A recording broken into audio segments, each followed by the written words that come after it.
The first time Minato saw her, she was yelling at a tree. He was 12 years old and had been walking back from the river where he'd been practicing his chakra control. The sun was starting to go down, and he was tired and his feet hurt. He wasn't paying attention to where he was going. That's why he almost walked right into her. She had long red hair that went down her back. It was the reddest hair he had ever seen. Like fire. Like the sunset. She had her back to him, and she was kicking the tree trunk over and over. "Stupid tree," she was saying. "Stupid, stupid tree." Minato stopped. He didn't know what to do. His mother always said to never bother people who were angry. But he also didn't want to just stand there like an idiot. The girl kicked the tree again, and then turned around. She had a scratch on her cheek and her eyes were wet. When she saw him standing there, her face went red. "What are you looking at?" she said. Minato opened his mouth but nothing came out. He felt stupid. He could do complicated jutsu and his teacher said he was a genius, but right now he couldn't even say one word. "Are you just going to stand there?" the girl said. She wiped her face with her sleeve. "You're like a scarecrow or something." "Sorry," Minato finally said. "I didn't mean to stare." The girl looked at him for a long moment. Her eyes were blue. Really blue. Like the sky on a clear day. "Whatever," she said. She turned and started walking away. Minato watched her go. He didn't know why, but he didn't want her to leave. There was something about her. The way she yelled at that tree. The way she wiped her face like she didn't want anyone to see her cry. "Wait," he called out. She stopped but didn't turn around. "My name is Minato," he said. "Minato Namikaze." She stood there for a second. Then she turned her head just a little. "Kushina," she said. "Kushina Uzumaki." Then she walked away and Minato stood there in the fading light and watched until he couldn't see her red hair anymore. He didn't see her again for 2 weeks. He thought about her sometimes. When he was walking home. When he was eating dinner. When he was supposed to be paying attention in class. He didn't know why. She was just a girl who yelled at a tree. But then one day he was at the training grounds and there she was. She was sitting on a bench by herself, watching some older kids practice. She had her knees pulled up to her chest and her chin on her knees. Minato almost didn't go over. What would he say? "Hi, remember me, I'm the scarecrow boy." That sounded stupid. But his feet started moving before his brain could stop them. "Hi," he said when he got close. She looked up. For a second she didn't recognize him. Then her eyes got a little wider. "Oh, you're that guy." "Minato," he said. "Right. Minato." She looked back at the training field. "What do you want?" Minato sat down on the other end of the bench. "Not too close." "Nothing. Just saw you sitting here." Kushina didn't say anything. "Are you new here?" Minato asked. "I haven't seen you around before." She was quiet for so long he thought she wasn't going to answer. Then she said, "I came here a few months ago. From Uzushio. The land of whirlpools." "Oh." More silence. The older kids were shouting and running around. A boy fell and scraped his knee and started crying. "It's different here," Kushina said quietly. "Everything is different." Minato nodded even though she wasn't looking at him. "My dad says it takes time to get used to new places." Kushina turned and looked at him. Really looked at him this time. Like she was trying to figure something out. "You're weird," she said. But she didn't say it mean. She said it like she was stating a fact. Minato felt his face get warm. "I know." And then Kushina laughed. It was a small laugh, quiet, but it was real. Minato felt something in his chest loosen. "You're honest though," she said. "I like that." She turned back to watch the training. But she didn't pull her knees up again. She sat normal, with her feet on the ground. And she stayed there even when the sun started to go down and the older kids went home. They didn't talk much after that. Just sat together. But when Minato finally got up to leave, Kushina looked at him and nodded once. "See you around, scarecrow boy." And Minato smiled all the way home. After that, they kept running into each other. It wasn't on purpose. At least that's what Minato told himself. But he started walking past the bench more often. He started looking for red hair in crowds. Kushina was loud. That was the first thing anyone noticed about her. She talked with her hands and her voice carried, and she laughed like she meant it. She got into fights with other kids who said mean things. She didn't back down from anyone. But Minato saw other things too. He saw how she sat alone sometimes, looking at nothing. How she got quiet when people talked about their families. How she touched the Yuzushio headband she kept in her pocket when she thought no one was watching. One day they were sitting by the river. Kushina was throwing rocks into the water, trying to skip them. She wasn't very good at it. "My mom used to show me how to do this," she said. She threw another rock. It plopped straight down. In Yuzushio, there was this spot near the cliffs where the water was really calm. Minato picked up a flat rock. He flicked his wrist, and it skipped 5 times across the surface. Kushina stared. "Show off." He smiled. "Sorry. Here, you hold it like this." He found another flat rock and put it in her hand. His fingers touched hers for just a second. Her hand was warm. "You don't throw it hard. You just flick it. Like this." He showed her the motion. She tried. The rock plopped. "Stupid rock," she muttered. "You're thinking too much," Minato said. "Just let your wrist do it." She tried again. The rock skipped once. Twice. 3 times. "I did it!" She grabbed his arm without thinking. "Did you see that? I did it!" Minato looked at her hand on his arm. She was smiling so big. Her whole face was different when she smiled. Brighter. Kushina followed his eyes and saw where he was looking. She let go quick and looked away. "Sorry," she said. "It's okay." They were quiet for a minute. The river made soft sounds. "Minato?" "Yeah?" "Do you ever feel like you don't belong anywhere?" He thought about it. He thought about his parents who were always busy. About the other kids who called him a genius but didn't invite him to play. About how he spent most of his time alone because it was easier. "Sometimes," he said. Kushina nodded. She picked up another rock and held it in her palm. "That's how I feel all the time here. Like everyone can tell I'm not supposed to be here." "But you are supposed to be here," Minato said. "You're here right now." She looked at him. The sun was hitting her hair and making it glow. "Yeah," she said quietly. "I guess I am." Winter came and it got cold. Minato didn't see Kushina as much because she was always going to special meetings. He didn't know what they were about, and she didn't talk about it. But sometimes she looked really tired and her eyes were red like she hadn't slept. One night he couldn't sleep. He put on his coat and went for a walk. The moon was bright and the snow crunched under his feet. He walked without thinking and ended up at the bench where they always sat. She was there. She was sitting in the snow, not even on the bench, with her knees pulled up and her head down. She was shaking. Minato ran over. "Kushina? What's wrong?" She looked up and her face was wet. Her nose was red from the cold. "Go away, Minato." "No." He sat down next to her in the snow. It was freezing, but he didn't care. "I said go away." "No." She hit his arm. Not hard. "Stupid scarecrow. Why won't you just leave me alone?" "Because you're my friend." She stopped. Her hand was still on his arm. The snow kept falling. "Friend," she repeated, like the word was strange. "Yeah." Minato looked at her. "Unless you don't want to be." Kushina stared at him for a long time. Then she did something unexpected. She leaned her head against his shoulder. "I'm scared," she whispered. Minato didn't move. He could feel her shaking. "Of what?" "Everything." Her voice was so small. Not loud at all. "They're going to put something in me. Something bad. And I don't know if I'll still be me after." Minato didn't understand what she meant. Not really. But he understood being scared. He understood feeling like something bad was going to happen and not being able to stop it. He put his arm around her carefully, like she might break. "You'll still be you," he said. "I know it." "How do you know?" He thought about it. "Because you're the loudest person I know. And nothing can make you quiet." Kushina laughed a little. It was wet and shaky, but it was a laugh. "You really are weird, Minato."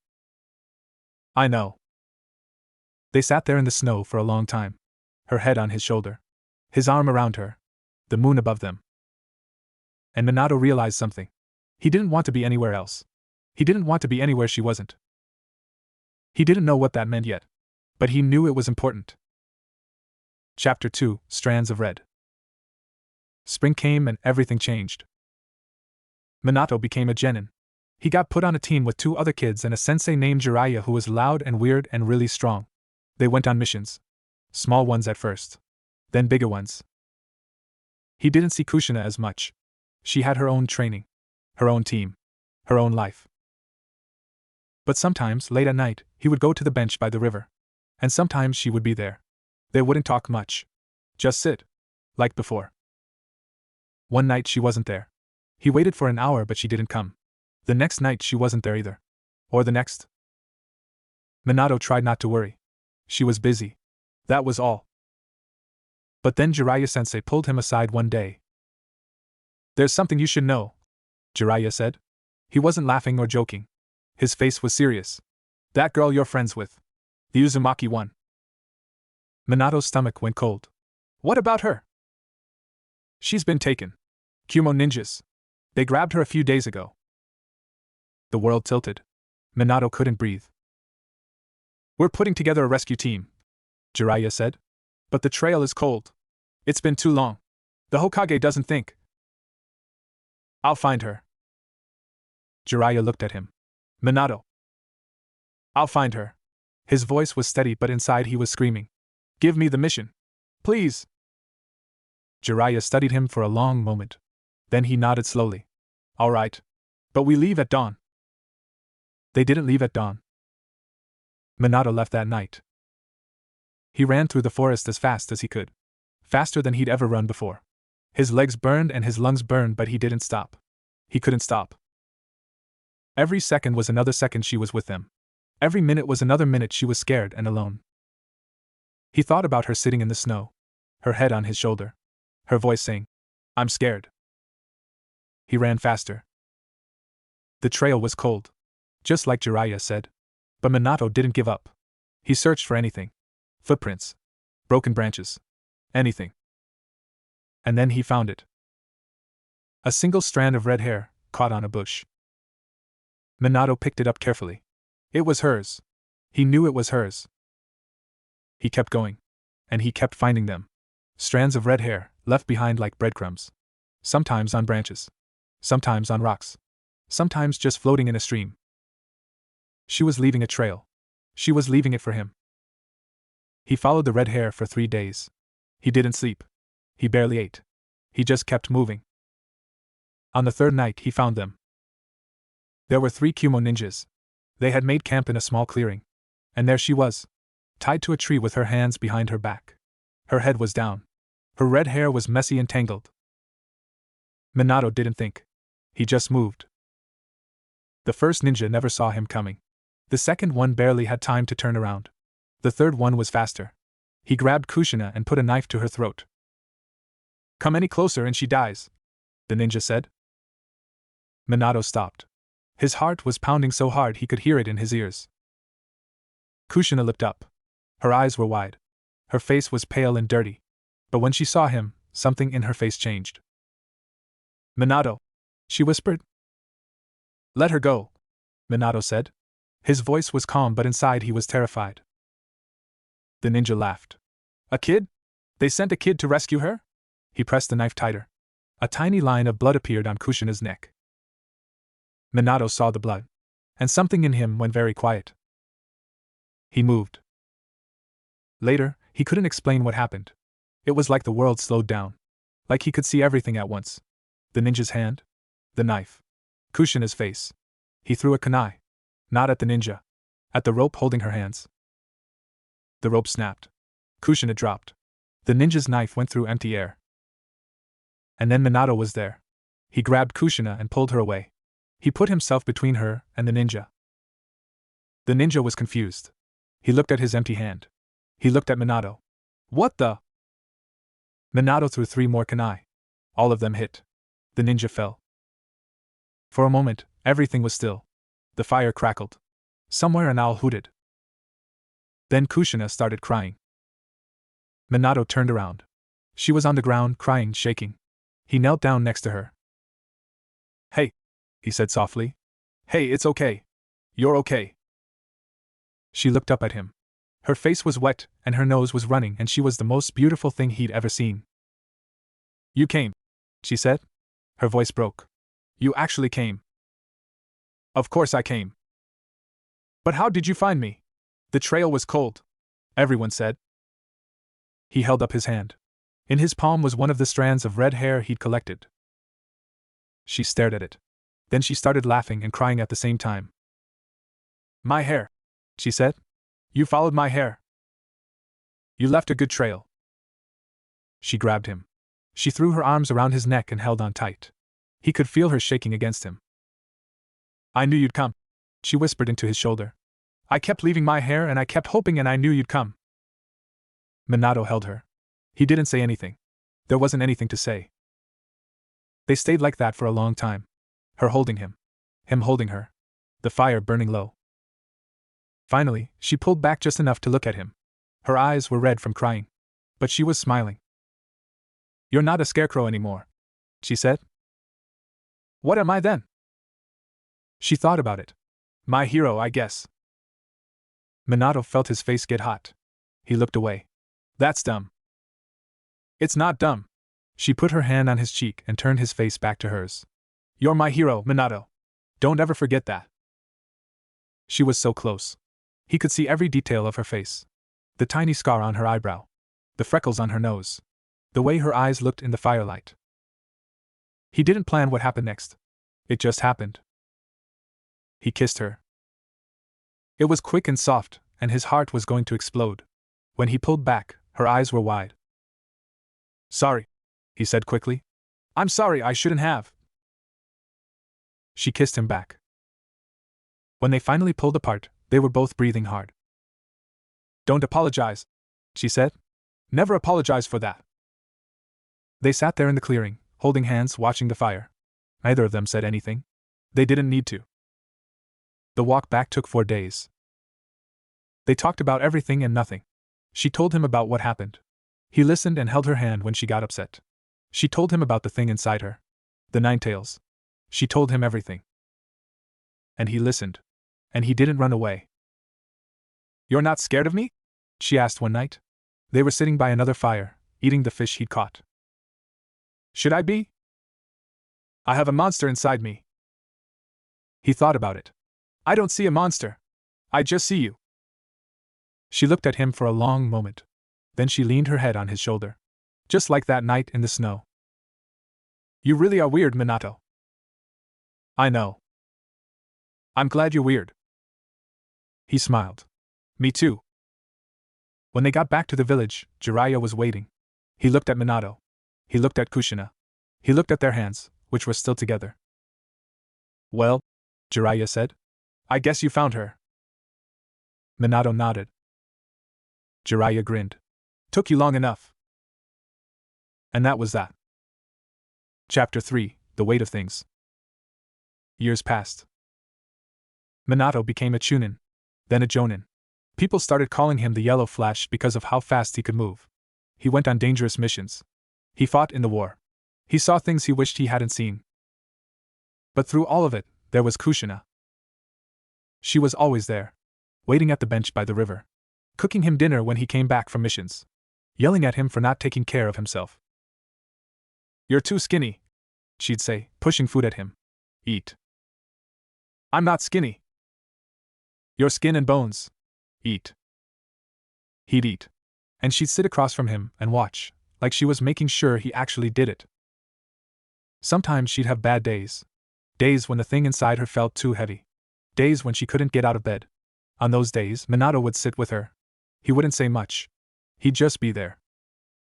Doesn't it bother you? She asked one day. She was lying in bed with the curtains drawn. Her face was pale. What? Being with me. Knowing what's inside me. Minato was sitting in a chair by the window. He'd pulled the curtain back just a little so some light could come in. It bothered me at first, he admitted. Not you. Just the idea of it. What could happen? She looked at him. But then I thought about it, he continued. And I realized that everyone has something inside them. Maybe not a fox. But something. Fear. Anger. Sadness. And the people who love them, they help carry it. Kushina was quiet. I want to help carry yours, Minato said. If you'll let me. She reached out her hand. He took it. "You're too good for me," she whispered. "No," he said. "I'm not." The war got worse. Minato was gone more and more. Each time he left, Kushina would stand at the village gate and watch him go. Each time he came back, she'd be there waiting. One time he came back with a wound in his side that wouldn't stop bleeding. The medics fixed him, but it took 3 days. Kushina didn't leave his side the whole time. "You scared me," she said when he finally woke up. Her eyes were red. "Sorry. Don't do that again." "I'll try." She hit his arm. "Not hard. Try harder." He smiled. "It hurt." "Yes, ma'am." When he was better, they went to the bench by the river. It was autumn now. Leaves were falling. The water was cold. "I've been thinking," Minato said. "That's dangerous." He laughed. "I want to ask you something." Kushina looked at him. The setting sun was making her hair glow. Just like always. "I want you to marry me," he said. She stared at him. Her mouth opened but nothing came out. "I know things are complicated," he continued. "I know the war isn't over. I know you have the 9 tails. I know all of it. But I also know that I don't want to spend my life with anyone else. I've known that for a long time." Kushina still wasn't saying anything. "If you don't want to, I understand," Minato said quickly. "It's a lot. I had to tell you. I had to." She kissed him. When she pulled back, her eyes were wet. "You idiot," she said. "Of course I'll marry you." "Yeah?" "Yeah." He kissed her again. The river kept flowing. The leaves kept falling. Either of them noticed. They got married in the spring. It was small. Just a few friends. Jiraiya was there, crying louder than anyone. The third Hokage performed the ceremony. Mikoto Uchiha stood next to Kushina and cried too. Kushina wore white. Her red hair was pinned up with flowers. Minato couldn't stop looking at her. "You're staring," she whispered during the ceremony. "I can't help it." "Stop it." "No." She tried to glare, but she was smiling too much. That night, after everyone had gone home, they sat on the roof of their new house and looked at the stars. "We have a house," Kushina said. Like she couldn't believe it. "We have a house. And we're married. We're married." She leaned against him. "This is nice." "Yeah." They sat there for a long time. The stars were bright. The village was quiet. "I used to think I'd never have this," Kushina said quietly. "A home. A family.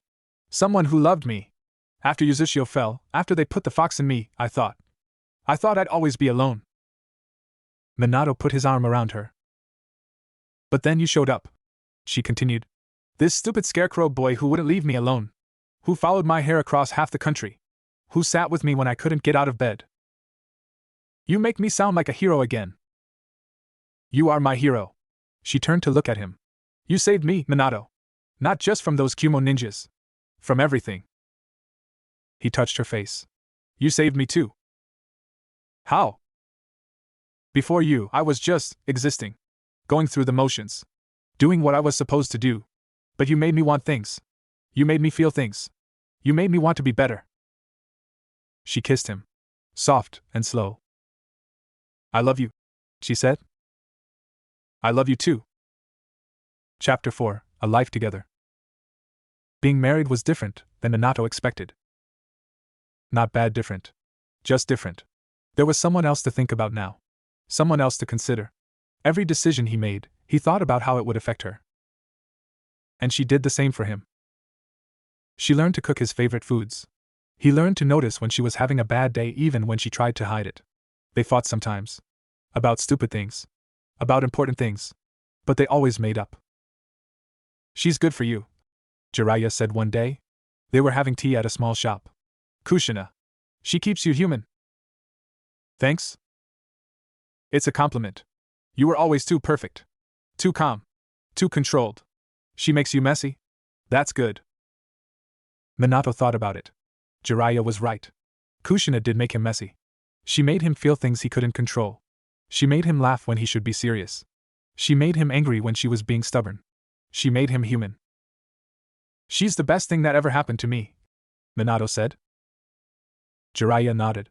Don't screw it up. I'll try not to. The war ended. Minato came home for good. No more missions. No more leaving. Just home. Kushina was waiting at the gate. She was crying. She was also very pregnant. You're late, she said. I know. I'm sorry. You missed 3 meals. I know. I had to eat alone. I know. He pulled her close, careful of her belly. I'm here now. She hit his chest. Not hard. Don't leave again. I won't. Promise? Promise. She held on to him for a long time. Their son was born on a rainy night in October. They named him Naruto, after the main character of Kushina's favorite book, the one about the ninja who never gave up. He's perfect, Kushina whispered, holding the baby. She was exhausted and sweaty and crying, and she was the most beautiful thing Minato had ever seen. He sat on the edge of the bed and looked at his son. Tiny fingers. Tiny toes. Whisker marks on his cheeks, just like his mother. He looks like you, Minato said. He has your hair. It was true. The baby had a tiny tuft of blonde hair, just like Minato.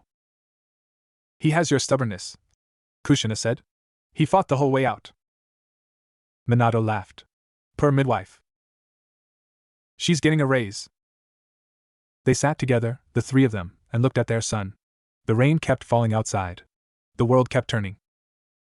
Everything was perfect. They didn't know it yet, but they only had a few hours left. Chapter 5, The Last Night.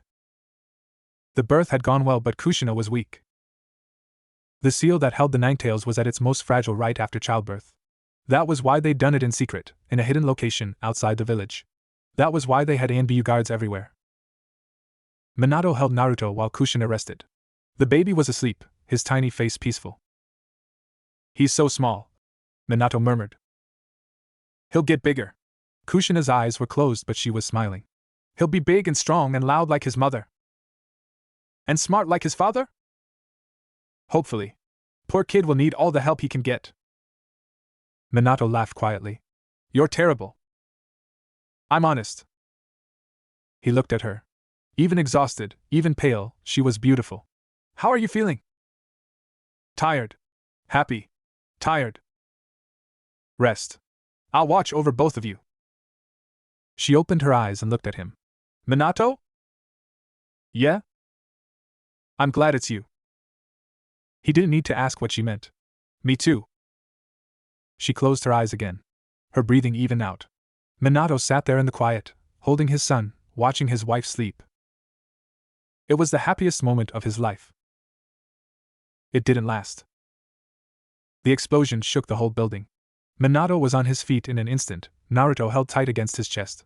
Kushina was awake too, her eyes wide. What was that? She said. Minato didn't answer. He was already reaching for a kunai.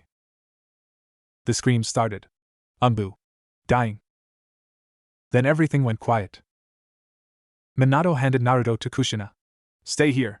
Don't move. Minato. Please. Just stay here. He moved to the door. His hand on the handle. His heart pounding. He opened the door. The ANBU were dead. All of them. Lying in pools of blood. And standing in the middle of them was a figure in a mask. Minato Namikaze, the figure said. The yellow flash. I've heard a lot about you. Minato didn't waste time with words. He threw a kunai. The figure moved. Fast. Too fast. The figure disappeared. Minato spun around. The figure was inside the room. Holding Naruto. Holding his son. No! Kushina screamed. The figure held the baby by one tiny leg, dangling him upside down. The new Jinchuriki, the figure said. How convenient. Minato's mind went very quiet. Just like it did in battle. Just like it did when everything was on the line. Give me my son, he said. His voice was calm. Deadly calm. The figure tilted its head. Come and get him. Minato moved. He was faster than the figure expected. He grabbed Naruto and pulled him away. But as he did, he saw the figure's hand reach out and grab Kushina. The world stopped. The figure disappeared with her. And then, from outside, Minato heard the roar. The Nine Tails. The village was burning. Minato stood on a rooftop and watched his home be destroyed. The Nine Tails was huge. Massive. Its tails swept through buildings like they were made of paper. People were dying. So many people. And somewhere in all that chaos was Kushina. He had to find her. He had to save her. He had to. Minato. He turned. Kushina was there. Limping. Bleeding. But alive. He ran to her. Grabbed her. Held her. The baby. She gasped. Where's Naruto? Safe. I left him with the midwife. She's taking him to a shelter. Kushina nodded. Then she looked past him at the Nine Tails. He released it. The masked man? He pulled it out of me. You're alive. For now. She looked at him. Her eyes were steady. The Uzumaki vitality. It takes more than that to kill me. But not much more. We have to stop it. How? Minato looked at the Nine Tails. At his burning village. At the woman he loved, dying in his arms. There's a way, he said. The Reaper Death Seal. I can seal it. But it will cost me my life. Kushina's face went white. No. I have to. It's the only way. No. There has to be another way. There isn't.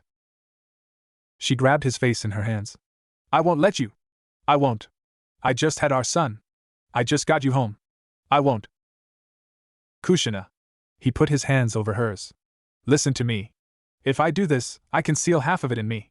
And half in Naruto. Her eyes widened. In Naruto? He's just a baby. He's strong. He's your son. He'll carry it the same way you did. And one day, someone will help him carry it. The way I helped you. Tears were streaming down her face. I can't do this without you. Yes, you can. You're the strongest person I know. I'm not. You are. He kissed her. Quick and fierce. You're the loudest, strongest, most stubborn person I've ever met. And I love you. I have loved you since the moment I saw you yelling at that tree. She laughed. It was wet and broken.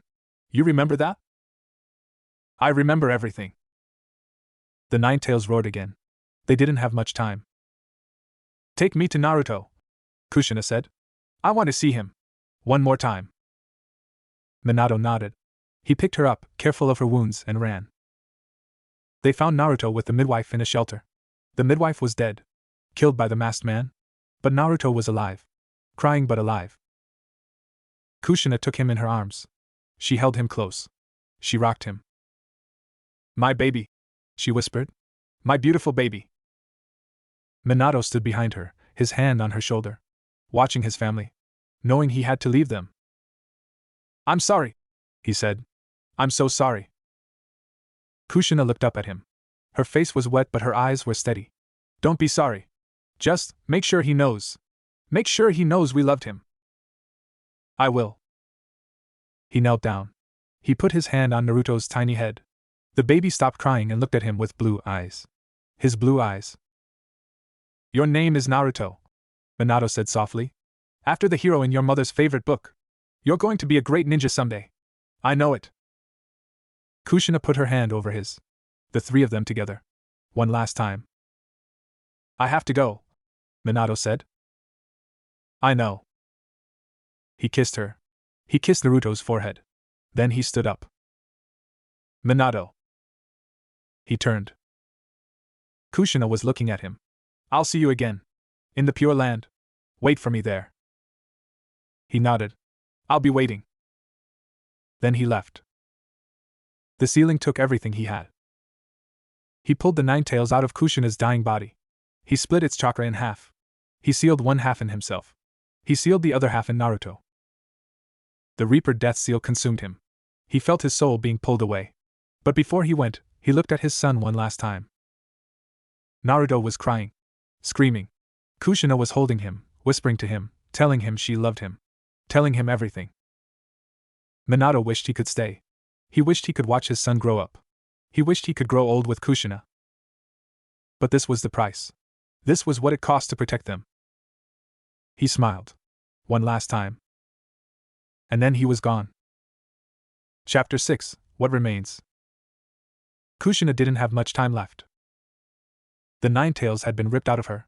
Her body was failing. But she was still holding Naruto. Still whispering to him. "My baby," she said. Her voice was getting weak. "My little Naruto. I'm so sorry we have to leave you. I'm so sorry you'll be alone." Naruto cried. He didn't understand. He was just a baby. "You're going to be so strong," Kushina continued. "You have your father's determination. My stubbornness. You're going to do great things." She stroked his cheek. His tiny face. "There's so much I want to tell you. So much I want to teach you. But I don't have time." Her voice broke. "I don't have time." She held him tighter. "Eat well," she said. "Even if you're sad. Even if you're alone. Eat well and stay healthy. Take warm baths. Sleep when you need to. Don't hold in your tears. It's okay to cry." Naruto's crying quieted a little.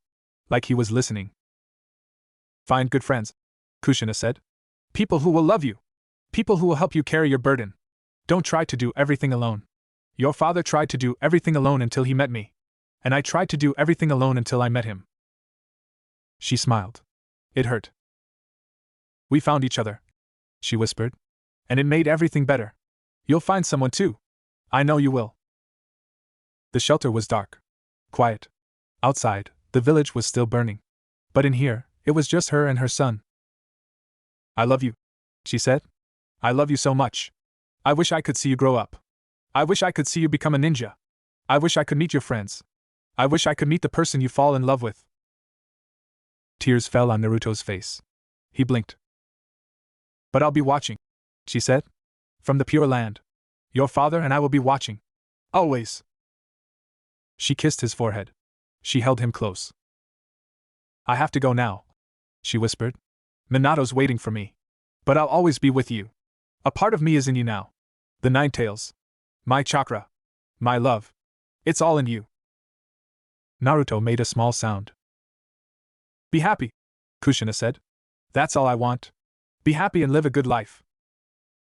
She closed her eyes. "Thank you," she whispered. "Thank you for being my son." Her breathing slowed.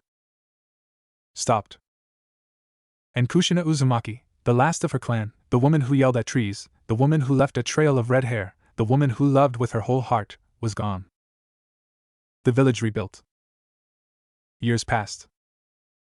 A boy grew up alone. He didn't know his parents. He didn't know why people looked at him strange. He didn't know why he had a monster inside him. But sometimes, late at night, he would dream. In the dreams, he saw a woman with red hair. She was loud and she laughed a lot and she called him strange names. Naruto-chan. Her little prince. In the dreams, he saw a man with blonde hair and a kind smile. The man moved faster than anyone and held him carefully, like he was something precious. In the dreams, they were together. The three of them. A family. And even though Naruto didn't understand, even though he woke up crying sometimes, he knew one thing. They loved him. They loved him so much. There's a bench by the river in Konoha. It's old now. Worn by weather and time. Most people walk past it without noticing. But sometimes, late at night, a young man with bright blue eyes and yellow hair sits on that bench. He sits and looks at the water and thinks. He doesn't know why he comes here. He doesn't know why this bench feels familiar. He just knows that when he sits here, he feels less alone. Sometimes he talks. To no one. To the river. "I had a bad day today," he says. "Sakura-chan yelled at me again. But it's okay. She's pretty when she's angry." Or, "I ate ramen today. It was really good. You would have liked it." Or, "I miss you," he says. "I don't even know you, but I miss you." And sometimes, on the wind, he swears he hears someone laugh. A woman's laugh. Loud and warm. He turns but no one's there. Just the river. Just the bench. Just the stars. The old man who sometimes walks by at night sees the boy on the bench. He knows who the boy is. He knows whose son he is. He stops one night. Just stands there for a moment. You know, the old man says. I knew your parents. The boy turns. His eyes are wide. You did? The old man nods. Your mother had the reddest hair I've ever seen. And the loudest voice. You could hear her from across the village. The boy smiles. It's a small smile. Hopeful. And your father, the old man continues, was the bravest man I ever knew. He died protecting this village. Protecting you. The boy's eyes get wet. He doesn't try to hide it. What were they like? He asks. I mean, really like? The old man thinks about it. He thinks about a girl yelling at a tree. A boy who couldn't look away. Strands of red hair leading through the forest. A wedding in the spring. A baby born on a rainy night. They were in love, the old man says. More than anything. They were just two people who found each other and held on. And they loved you. More than you'll ever know. The boy nods. He looks at the river. That's enough, he says. That's enough for me. The old man walks away. The boy stays on the bench. And somewhere, in a place beyond seeing, a woman with red hair and a man with a kind smile watch their son and smile. Look at him, Kushina says. He's perfect. Minato puts his arm around her. Just like his mother. She hits his chest.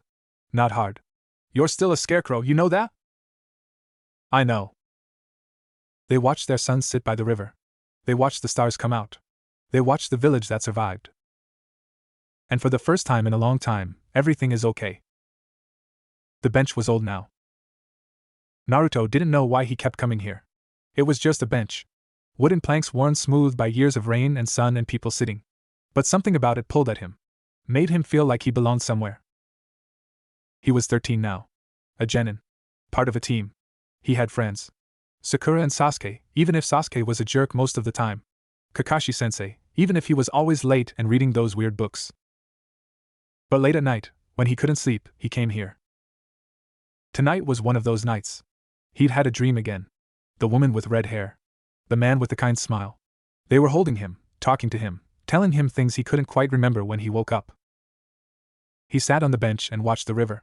The water was high from all the rain they'd had. It moved fast, carrying leaves and branches downstream. I don't get it, he said out loud.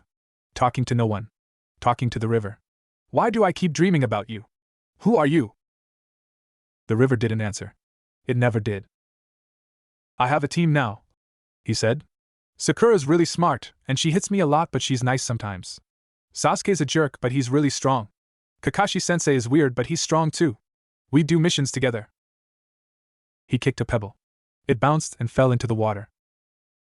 Irika-sensei says I'm doing better in class. Well, not class anymore, but training.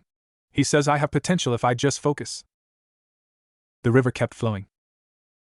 I miss you, he said quietly. I don't know you, but I miss you. He didn't hear the footsteps until they were right behind him. Thought I might find you here. Naruto spun around. An old man was standing there. White hair. Red lines on his face. A big scroll on his back. How do you know this place? Naruto asked. The old man smiled. It was a sad smile. I used to come here too. A long time ago. With your father. Naruto's heart stopped. You knew my father? I did. The old man sat down on the bench next to him. Not too close. Giving him space. My name is Jiraiya. I was your father's teacher. Naruto stared at him. He'd heard that name before.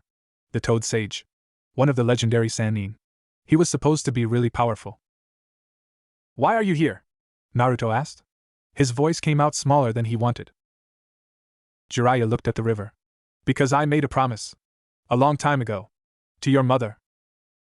My mother? Naruto's chest felt tight. No one ever talked about his mother. No one ever talked about either of them. Your mother was named Kushina, Jiraiya said.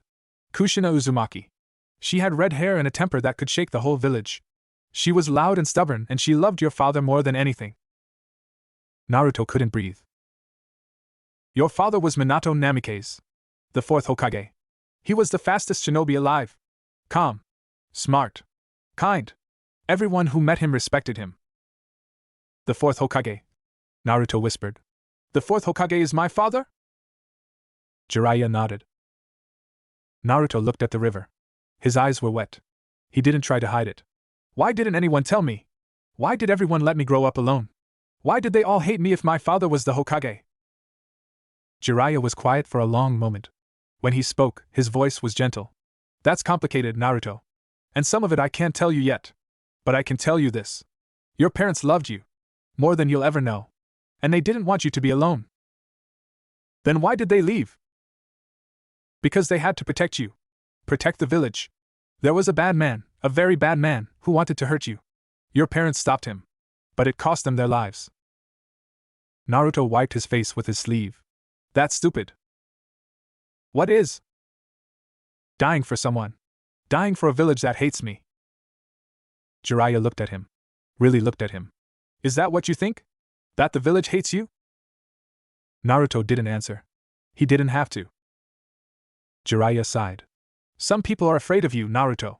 Not because of who you are. Because of what's inside you. But that's not your fault. And it's not your parents' fault. They did what they thought was best. What's inside me? Naruto asked. I know there's something. I've always known. People look at me different. They whisper. Jiraiya was quiet for a long time. Then he said, That's a story for another night. But I promise I'll tell you. When you're ready. Naruto wanted to argue. Wanted to demand answers. But something in Jiraiya's voice made him stop. Why now? Naruto asked instead. Why come find me now? Jiraiya smiled. Because I made a promise to your mother. She asked me to look after you if anything happened to them. And I'm ashamed to say it took me too long to keep that promise. Naruto didn't know what to say to that. They sat together in silence. The river kept flowing. The stars kept shining. I have a lot to teach you, Jiraiya finally said. If you're willing to learn. Naruto looked at him. At this strange old man who knew his parents. Who promised his mother he'd look after him. Yeah, Naruto said. I'm willing. Jiraiya nodded. Good. We start tomorrow. Early. Don't be late.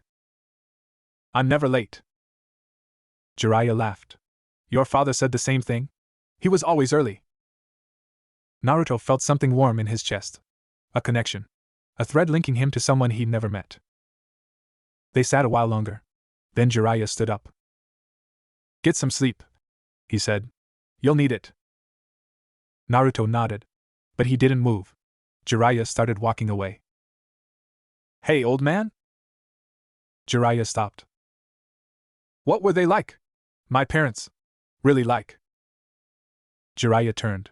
His face was hard to read in the dark. Your mother was the loudest person I ever met. She could fill a room just by walking into it.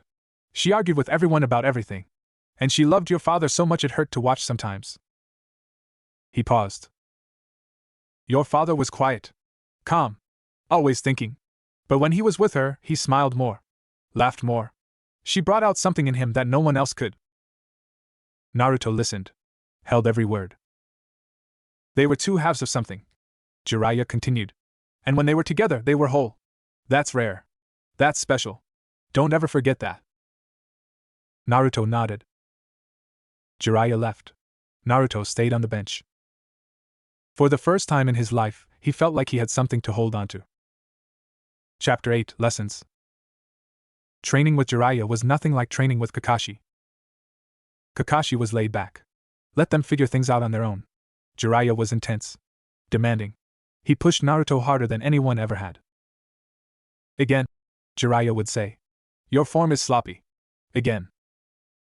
Naruto would do it again. And again. And again. Until his arms ached and his legs shook and he couldn't breathe. Good, Jiraiya would finally say. Now do it 100 more times. It was exhausting. It was frustrating. It was the best thing that had ever happened to him. Between training, Jiraiya talked. He told stories about the war. About his own teacher, the third Hokage. About missions he'd been on. But mostly, he talked about Minato. Your father was a genius, Jiraiya said one day. They were sitting by a river, eating the fish Naruto had caught. Not like other geniuses. Not arrogant about it. He just understood things. Chakra. Combat. People. He understood how they worked. Naruto listened. He always listened when Jiraiya talked about his father. He invented a jutsu, the Rasengan. Took him 3 years. He wanted to combine shape transformation and nature transformation. He never finished the nature part, but the shape part, that was all him. Jiraiya pulled out a ball of chakra in his hand. Spinning. Powerful. This is the Rasengan. Your father's legacy. And now I'm going to teach it to you. Naruto's eyes went wide. Really? Really. But fair warning. It's hard. Took your father 3 years. Most people never learn it at all. I don't care how long it takes, Naruto said. I'm going to learn it. Jiraiya smiled. That's what your father said too. Learning the Rasengan was harder than anything Naruto had ever done. The first step was spinning water in a balloon. Just getting the chakra to move. Naruto tried for days. Nothing. I can't do it, he said one night. They were at the hot springs. Jiraiya was doing research, he said. Naruto was pretty sure that meant spying on women. You can't, Jiraiya said without looking away from his telescope. Your father could. You're his son. You have the same potential. I'm not a genius like him. No, Jiraiya agreed. You're not. You're something else. Something he wasn't. Naruto waited. Your father was calm. Controlled. Everything he did with precision. You're messy. Loud. You feel everything too much. That's not a weakness, Naruto. That's your strength. Naruto thought about that. Your father loved your mother because she was loud, Jiraiya continued. Because she felt everything. Because she was real. You're like her in that way. Don't try to be Minato. Be yourself. That's enough. Naruto looked at the balloon in his hand. He thought about his mother. Loud. Felt everything. Real. He stopped trying to control the chakra so much. He let it move. Let it spin. Let it be messy. The balloon popped. Yes! Naruto shouted. I did it! Old man, I did it! Jiraiya turned from his telescope. He was smiling. Good. Now do it again. 100 times. Naruto groaned. But he was smiling too. It took him a month to master the first step. 2 more months for the second. And then he hit a wall. The third step was impossible. He couldn't hold the spinning chakra together. It kept falling apart. I can't do it, he said one night. They were back at the bench by the river. Jiraiya had brought sake. Naruto had brought ramen cups. You can't, Jiraiya said. You're just thinking too much. I'm not thinking at all. That's the problem. Jiraiya laughed. No. You're thinking about doing it perfectly. Like your father. But you're not your father. You need to do it your way. Naruto stared at the river. How did he do it? My father. How did he finally get it? Jiraiya was quiet for a moment. Then he said, he used a shadow clone. Naruto blinked. What? Shadow clones. He made one. Had it help him. 2 people working together to shape the chakra. That was his solution. Naruto's mind started racing. Shadow clones. He was good at shadow clones. Really good. That's it, he said. That's how I'll do it. Jiraiya raised an eyebrow. You think so? I know so. Naruto stood up. Thanks, old man. Jiraiya watched him run off. He smiled. Just like your mother. Stubborn as a rock. It worked. Naruto made a shadow clone. They worked together, spinning the chakra, holding it. And there it was. A Rasengan. Small. Imperfect. But real. He ran to find Jiraiya. Found him at the hot springs again. Old man! Old man, look! He held up his hand. The Rasengan spun. Small but steady. Jiraiya stared. Then he laughed. A big, loud laugh that made people turn and look. Well, I'll be damned. You did it. Naruto was grinning so wide his face hurt. I did it! I really did it! Jiraiya put a hand on his shoulder. Your father would be proud, kid. Really proud. Naruto's grin softened into something smaller. Something real. Yeah? Yeah. Chapter 9: The Truth. It was a year later when Jiraiya finally told him. They were on the road. Traveling. Training. Jiraiya said Naruto needed to see the world, not just the village. So they walked from town to town, taking missions, meeting people. One night they made camp in a forest. The fire crackled. The stars were bright. "There's something I need to tell you," Jiraiya said. His voice was serious. Not joking like usual. Naruto's stomach tightened. "What?" "The thing inside you. The reason people look at you different. It's time you knew." Naruto waited. 12 years ago, a masked man attacked the village. He released the nine-tailed fox. It was massive. Destructive. It would have destroyed everything. Jiraiya poked the fire with a stick. "Your parents stopped it. Your father used a jutsu called the Reaper Death Seal. It cost him his life. But before he died, he sealed the nine tails into someone. Someone who could contain it. Control it." Naruto's heart was pounding. He knew what was coming. He'd always known. "That someone was you." The words hung in the air. The fire crackled. An owl hooted somewhere. "I'm the Nine Tails," Naruto said quietly. Not a question. "You're the container for the Nine Tails. There's a difference. The fox is inside you. But it's not you." Naruto stared at the fire. His whole life made sense now. The looks. The whispers. The way people moved away from him. The way no one would sit next to him in class. "They hate me because of the fox." "Some do. Not all. The ones who matter don't." Naruto thought about Iruka. Who'd saved him from Mizuki. Who'd treated him like a person. Who'd cried when Naruto passed the exam. He thought about Sakura. Who yelled at him but who also worried when he got hurt. He thought about Sasuke. Who was a jerk but who also fought beside him. He thought about Kakashi. Who'd given him a bell because he understood about teamwork. And he thought about Jiraiya. Who'd come back. Who'd kept a promise to his mother. "They don't hate me," Naruto said slowly. "Some of them. My friends. They don't hate me." "No," Jiraiya agreed. "They don't?" Naruto looked up. "What about my mother? She had it too, didn't she? That's why she was always tired sometimes. That's why she had bad days." Jiraiya's eyes widened. "How did you know that?" "I don't know. Dreams, maybe. Or just feeling it." Jiraiya was quiet for a long moment. Then he said, "Yes. Your mother was the Jinchuriki before you. She carried the Nine Tails for years. It was hard on her. But she never let it break her." "How?" Jiraiya thought about it. "She had people who loved her. Your father. Her friends. She had people who saw her, not the fox. That made all the difference." Naruto nodded slowly. "You have that too," Jiraiya said. "You have people who see you. Don't ever forget that." Naruto looked at the fire. At the stars. At the old man who'd kept a promise. "I won't," he said. Chapter 10, The Red Thread.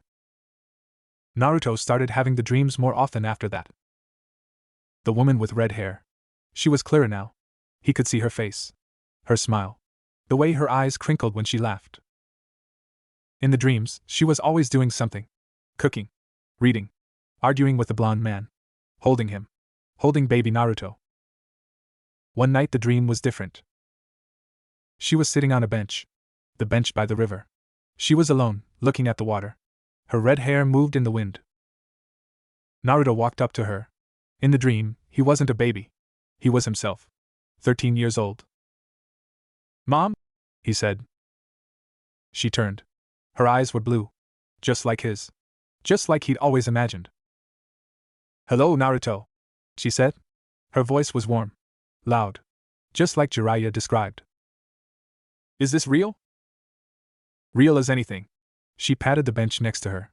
"Sit with me." He sat. The river looked the same as always. The bench felt the same. "I've been waiting to talk to you," she said. "For a long time." "Why now?" "Because you're ready. Because you know the truth now. Because you have people who love you." Naruto looked at his hands. "I have questions." "Ask them." "Why did you leave me?" Her face softened. "Oh, baby. We didn't want to leave. We wanted to stay with you more than anything. But there was a bad man. He wanted to hurt you. To use you. We had to stop him." "Couldn't you have stopped him and lived?" She was quiet for a moment. Your father tried. He was so brave. But the jutsu he used, it required payment. His life for the seal. There was no other way. Naruto's eyes burned. I wish there was. Me too. She reached out and touched his face. Her hand was warm. Real. But listen to me, Naruto. We didn't leave you alone. We left you with people who would watch over you. The third Hokage. Jiraiya.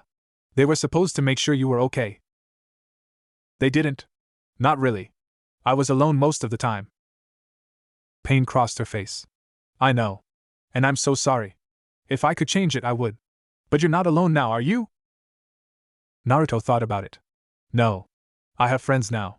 I have Jiraiya. I have Iruka-sensei. See? You found them. You found people who love you. He nodded. A tear fell down his cheek. Don't cry, she said softly. We're always with you. Your father and me. In your heart. In your chakra. In the way you never give up.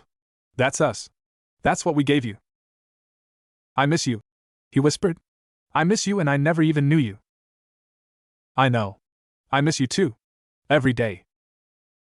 They sat together, mother and son, on the bench by the river. I have to go soon, she said. But before I do, I want to tell you something. He looked at her. There's a legend in my clan, the Uzumaki, about a red thread that connects people who are meant to be together. It stretches and tangles, but it never breaks. She touched his chest, right over his heart. That thread connects us. You and me and your father. It connects you to the people you love. To the people who will love you. It's always there. Even when you can't see it. Naruto put his hand over hers. Follow that thread, she said. It will lead you where you need to go. I will. She smiled. It was the same smile he saw in the mirror sometimes. I'm so proud of you, she said. I'm so proud of the person you're becoming. Then she started to fade. No, Naruto said. Not yet. Stay a little longer. I can't. But I'll always be here. She touched his heart again. Right here.